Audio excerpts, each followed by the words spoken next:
You can shout all you want. No one is going to hear you here. You! Why are you doing this to me? You already took everything from me. My husband, my position as Luna, my pack. Finish her off. Make sure nothing is left. If I had another chance, I would do everything differently. Episode 1. I was crawling on the ground in the woods, fighting for my life, as two creatures followed me closely. The wolf found me first, digging his sharp canines into my flesh. I winced in pain. I was a strong wolf myself. That's before someone drugged me with aconite, making me weak, unable to shift, and practically paralyzed. The wolf growled as he ripped a part of my thigh off. Ah! A girl stepped forward from behind the wolf, and I recognized her at once. My tormentor was none other than my husband's mate, Roxanne. You can shout all you want. No one is going to hear you here. You! Why are you doing this to me? You already took everything from me. My husband, my position as Luna, my pack. I have my reasons, and I don't have to explain them to you. Your time has passed. You're done, Riannon. They will find everything out. You will not get away with it.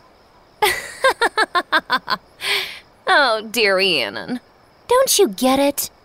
I already did. Roxanne grabbed a fistful of my hair before throwing me towards the ground. Finish her off. Make sure nothing is left.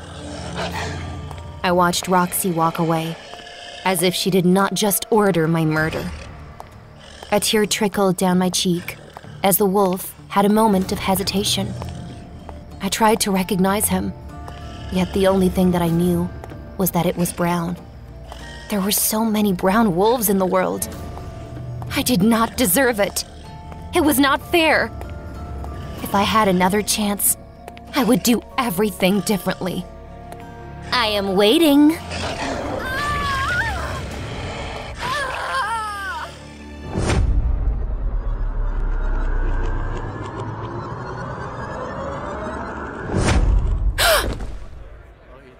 I suddenly found myself standing in the reception room of my house. Something was off, because all the old furniture that I loved so much was in place. I couldn't understand what was going on until Braden, my husband of 6 years, walked in with Roxanne in his arms, just like what had happened 1 year ago.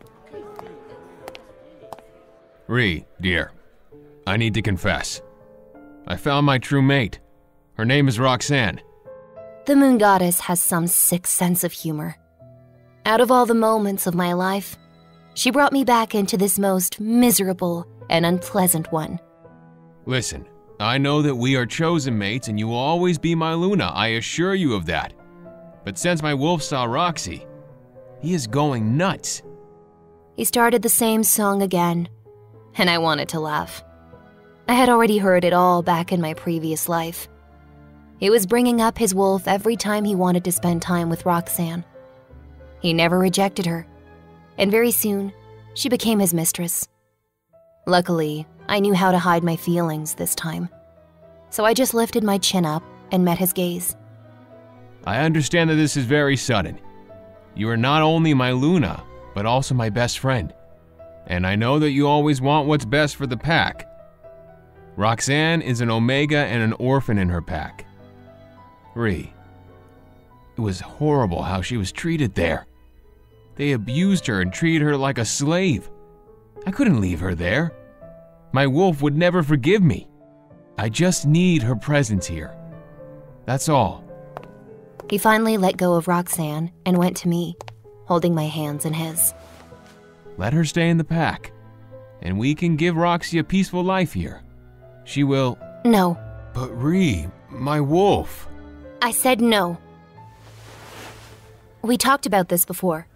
We'll just find a good pack for her, but she's not staying here. You need to reject her, just as we agreed. Back then, Bray told me that it was my choice, and I chose wrong. Letting Roxanne stay for the sake of the pack was a big mistake. People died because of that, and not only me. I had my doubts before, but now I knew for sure. I was going to get rid of Roxanne here and now, before it was too late. Think about this. I wouldn't ask you if it wasn't important. I am the alpha of our pack, and my wolf is going crazy for his mate. We can't risk it. Brayden, our pack is one of the strongest in the country. We're not at war with anyone. And you are a strong alpha. I'm sure that rejecting your true mate would not be easy, but we will get through it. As a family that we are. I just want what's best for the pack. If you want what's best for the pack, do it now. The longer you put it off, the harder it would get. And if she is anything, she's your weakness. You already go back on your word, and this is day one. His lips twitched slightly, and I knew what it meant. My victory was close. I was about to get rid of this redhead monster. Bray turned to the Omega. I am sorry, Roxy. I'll make sure to take care of you afterwards. I promise. I clenched the fabric of my dress hard. Was it this easy? Could I stop all the disasters that happened to me if I simply said no at once? I, Alpha Brayden Thorne of the Silver River Pack, reject. Oh, please, no. I'm still too weak. I'll die if you reject me now. Please, I'll do anything. The Omega fell to her knee in front of him, bursting into tears. Brayden froze. He couldn't bring himself to reject this little delicate maid of his. And I realized that everything was lost. Oh, please, Alpha. I'll be your slave. I can clean and I can cook. I can do anything. I will serve your Luna. Please, my Luna. My fate is in your hands. A wave of electric shock went through my body. If I didn't know who Roxanne really was, I would have bought it too. Sweet girl, there's no need for all that. You'll be well taken care of, but just not here. My Luna, the rejection will kill me. Please spare me. Enough! Brayden's eyes were shining red, meaning that his wolf was at the surface. He appeared next to Roxanne and scooped her up. She is staying. We'll find a way around everything. He walked firmly towards the huge staircase, taking his maid upstairs to one of the guest rooms, the one in the far corner of the mansion, where he would move in no time. Roxanne's head was tucked into Brayden's neck, and I was sure that it was not a coincidence that she was now breathing into his collarbone, right where a mark should go. Automatically, I touched the mark he gave me when I was 19 and caught the Omega's gaze. Roxanne was watching. Today, I lost just like the last time. It was like a very bad movie on repeat.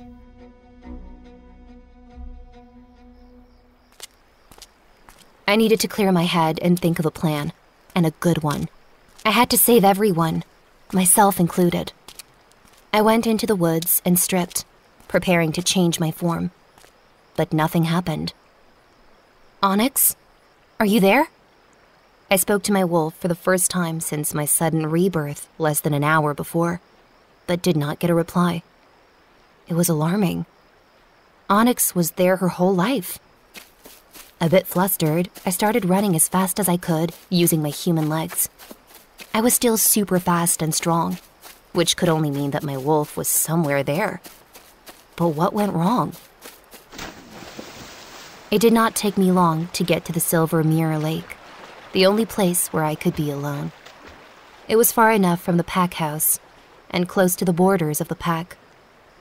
Just one pack away from here was the Lycan's territory, and it was rumored that the Alpha King residence was also somewhere close. No one was foolish enough to enter these lands and check, though.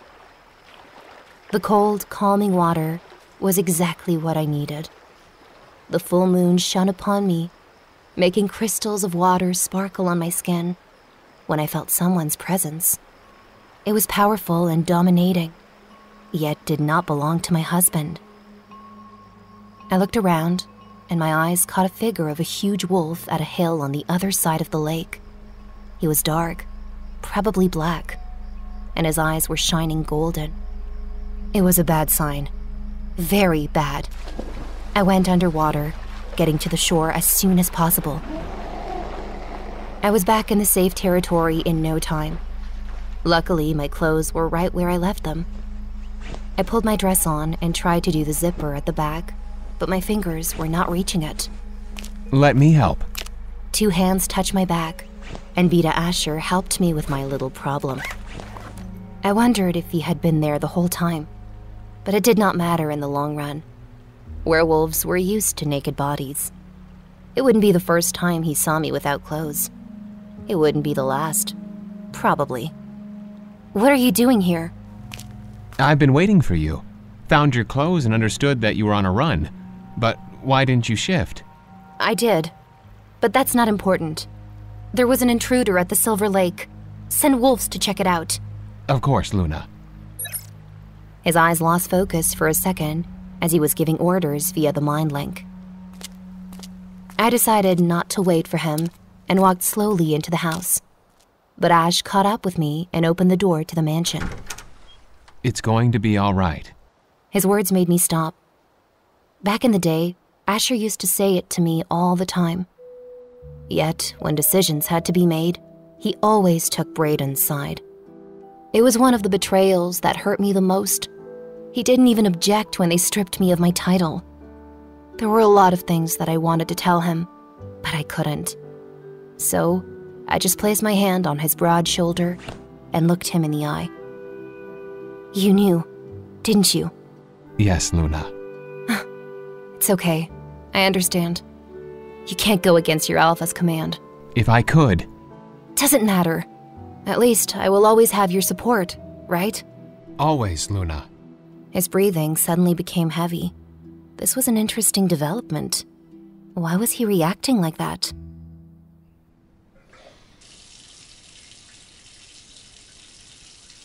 After a long and relaxing bath, I went to my desk and got my old journal. I hadn't been using it for many years, but it was dear to my heart, and it was just the right place to write down every single event that was important and that was going to happen within the year leading to my death. Braden walked in, guilt written all over his face. I wanted to roll my eyes, but instead held myself back. I couldn't give myself away. Ree? Ash informed me that you encountered an intruder. Are you okay? It was unpleasant, and also disappointing. How so?